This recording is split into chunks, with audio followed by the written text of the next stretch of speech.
Hello, everyone. My name is Gwen Easter. I'm the founder of Safe Haven Community Center and Safe Haven Early Childhood Preschool Education Academy. I'm located at 2895 Benny Street in Omaha, Nebraska, 68111. My phone number is 402-706-1358. I'm making this video this day to talk to you all about the 75 North Omaha City Planning Department survey that I received in the mail pertaining to the $25 million Choice Neighborhoods grant that the City of Omaha, the Omaha Housing Authority, was awarded along with 75 North Revitalization Corporation. As many of you know that my nonprofit, my home, my business has been highly affected by this situation with the monopoly and gentrification that's taken place in this community, where now my property is now up for sale. My childcare business that I had next door is closed, and over 100 other childcare businesses also was affected by this vision that the Sherwood Foundation and this 75 North that they created to oversee their apartments, as well as this organization worked with the Nebraska Department of Education, the University of Nebraska, and created the Buffett Early Childhood Institute, and to make the schools the hub of early childhood education, which is not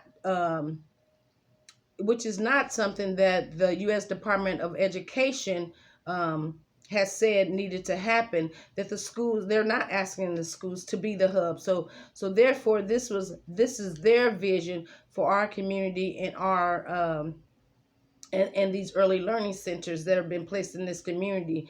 The Nebraska Department of Education is K through 12.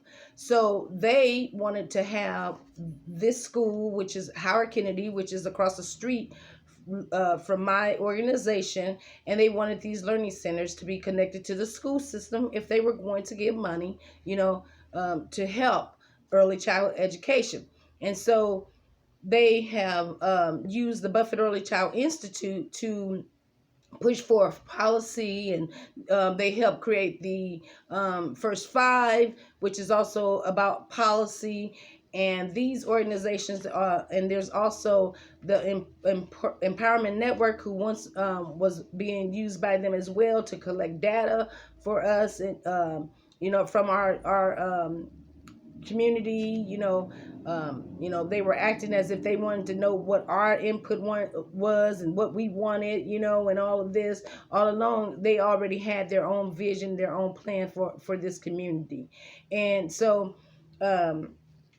these organizations, went before the legislature, and they made sure that they worked with DHS to get policies changed that work basically in their favor. And for those learning centers that are being established here, they made sure that the sixpence funding was made available to them, and only to those centers and those other early childhood programs that they are in partnership under their collaborative that they also created, and are now having other childcare businesses come under that collaborative. And it's mainly rural communities, and some childcare businesses maybe in West Omaha, and there's a few of them that's in North Omaha as well that's under this collaborative.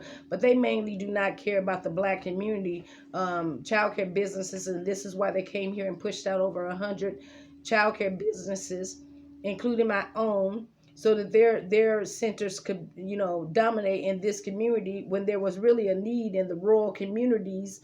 And instead of them going over there in those communities where there was a need, they came into the Black community, push out our businesses, downplay us, call us babysitters, and all of this to esteem these educare and these early learning centers. And they also helped, the city and our leadership, help create the learning community, which duplicated my programs and services. And now I'm getting a letter in the mail that's talking about this $25 million choice neighborhood grant money that they received, and that 3.75 million will be spent on the neighborhood. And they want to ask us what our input is, like I said, like they pretend to ask us about what we wanted in the first place. And this is how they also did us when it came to the childcare businesses.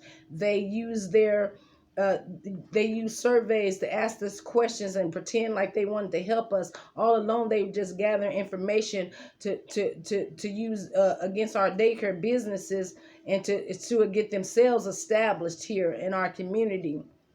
And uh and it pushed out our businesses. Now, my organization has been around now for 21 years, but I started back in 1999, and I started providing safe night youth rallies to encourage kids to come out of gangs. I set up a housing program to help families who were struggling to get their rent paid, and help with utilities when they were in a crisis, or get connected to agencies. We would have to advocate for them to receive those services, because a lot of times families were being denied services. We also connected to landlords, and established relationships with them to ask them to help those who were struggling to find housing because of bad credit or no credit. I created an adult GED and ESL program once I purchased this property here, and English as a second language, to help those families who wanted to obtain their GED, and those who struggled, had a learning disability, dyslexia. We helped them. We helped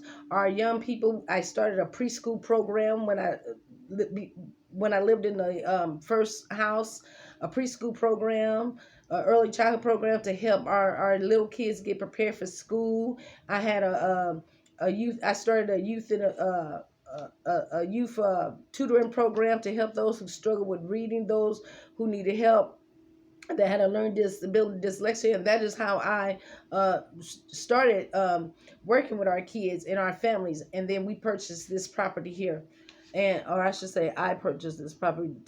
To God be the glory. Excuse me, but anyway, so this survey reminds me of the fact that this is what they did to basically take over in our community. And it's unfortunately that there's not been a lot of support in standing up for our black-owned childcare businesses, and that is one of the reasons why I have done it for these last 10 years, is to stand up, because it has affected my business. Gradually, things began to happen where it got to the point that I had to fight for my home, and then the Lord blessed me and gave me a miracle. And so I no longer have to fight for my home. Although now my business is up for sale, because I can't compete with a billionaire, and I can't compete with free daycare being offered, and they're using our tax dollars to do this. And then I've gone to the city officials, and I've gone to the legislature, and nothing's being done. And then I get a survey in the mail, this survey, 2 weeks ago, and they're asking me if I want to have some community gardens, not just me, but the neighborhood. But because I'm a part of the neighborhood, I'm going to speak on this matter. Improvement of parks, and we have Adams Park. We have some gardens that's around. We have some sidewalks, lights, and this is the first things that they want to ask us: do we want to see with this 3.75 million?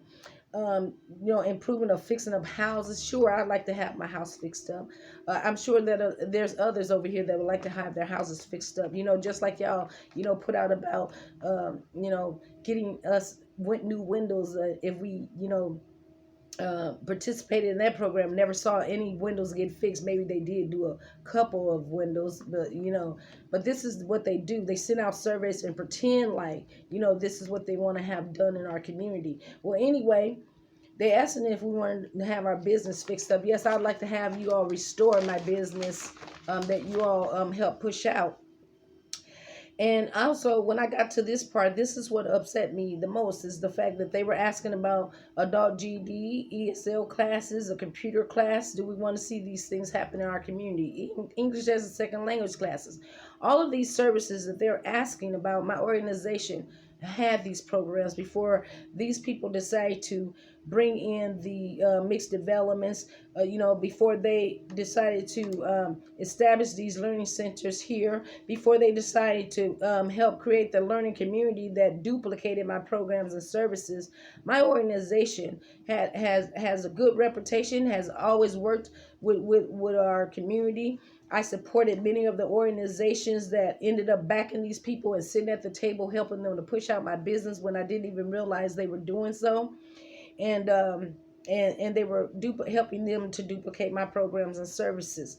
And so to get a letter in the mail after I have had to fight for my home, my properties are for sale. I'm trying to figure out how to, continue our programs and services here, and how to, rebuild my childcare business. Right now they're closed with these centers, that's offering the free daycares. Daycare, they're closed. So I'm trying to figure out, how do I continue on, and so that we can continue serving our children and families that we've done for the last 21 years. Although it's been a challenge, serving our community, and it's not on the level that it once was. And so it bothers me. So here's what I'm going to say that I like to see happen. I'd like to see you all take some of this money and use it to restore my organization programs and services, because of the way that this was handled was wrong. Instead of you all coming into this community and working with those organizations that's already been here, like mine, you all decided, no, we'll establish new programs, but they weren't new, they were duplicated programs. So I'd like you all to help me to reestablish my GED program, my ESL program, my job readiness classes, my work experience program, my citizenship program, all the programs that we help. See, we helped the refugees and families when there were no one helping our families, when there were no one helping our kids who had reading problems in this area, in this community. No one was doing those things that Safe Haven was doing. We are a forerunner for many services that other organizations now provide. And I'm not upset about that. I'm just simply saying that it's not right that my organization was blackballed because I stood up for my childcare businesses, because you all were pushing us out of business. And now you want to send me a survey and ask me what I want. I'd like to see you all help the nonprofit organizations that's been here. I'd like to see buildings built that we can actually either rent or purchase. We want to be like West Omaha. We want to be like Midtown. We want to be like South Omaha. We want our businesses, black owned, to be a standout, or not just those who you all pick and choose because they are going along with your program.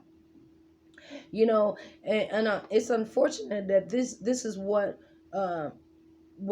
they didn't realize, is that there's enough families that are in need of help where we all could help our families and children. But no, they want to be in control. See, I'm a black woman who started my own organization, my own child care business, with the help of God. And I did that because the Lord told me to. I didn't have to go stepping on people's toes and pushing people out or downplaying other people to get ahead. No, I worked hard for my business. And, being great, he's always talking about that we need to stop saying that white people are keeping us back. But yet here these white rich organizations come into our community, and the first thing y'all do is y'all get them all established. They duplicate our program and our services, and then don't want to give us any help. And then you want to blackball us when we stand up about it.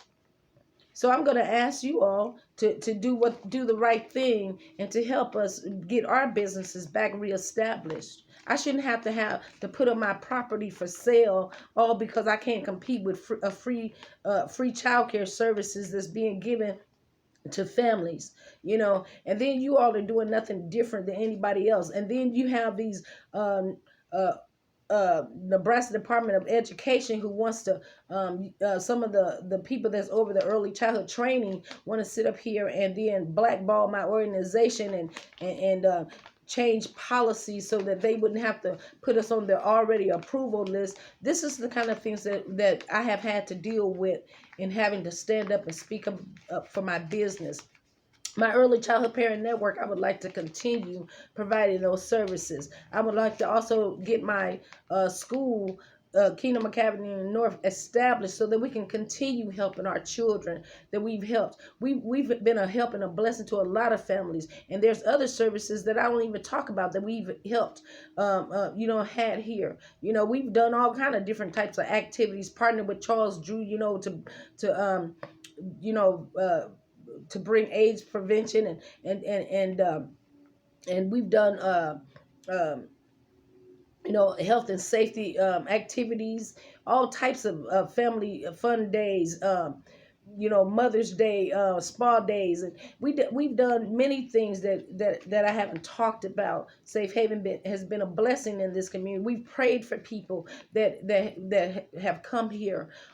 People who call us all the time needing help. My organization was important to me, and it's still important to me today.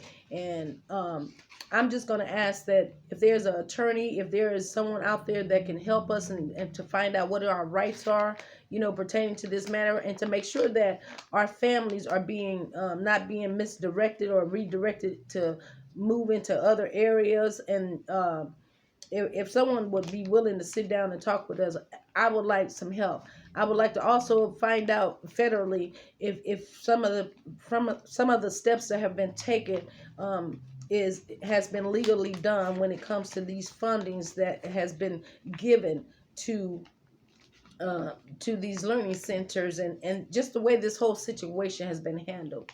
Also, daycare providers, we need to stand up for our businesses. The fact that the Buffett Early Childhood Institute, again, they do not have the private childcare businesses best interest. They do not. And for those who want to participate, should participate with them if you want to. But for us that do not want to, we should not be forced to by you all wanting to put this workforce commission together, because they want to set the standards, for early childhood education. They should not have any say when it comes to private childcare businesses. We should have our own say about our businesses. And that's all that I'm going to say about this. But if you'd like to contact me at 402-706-1358. Thank you.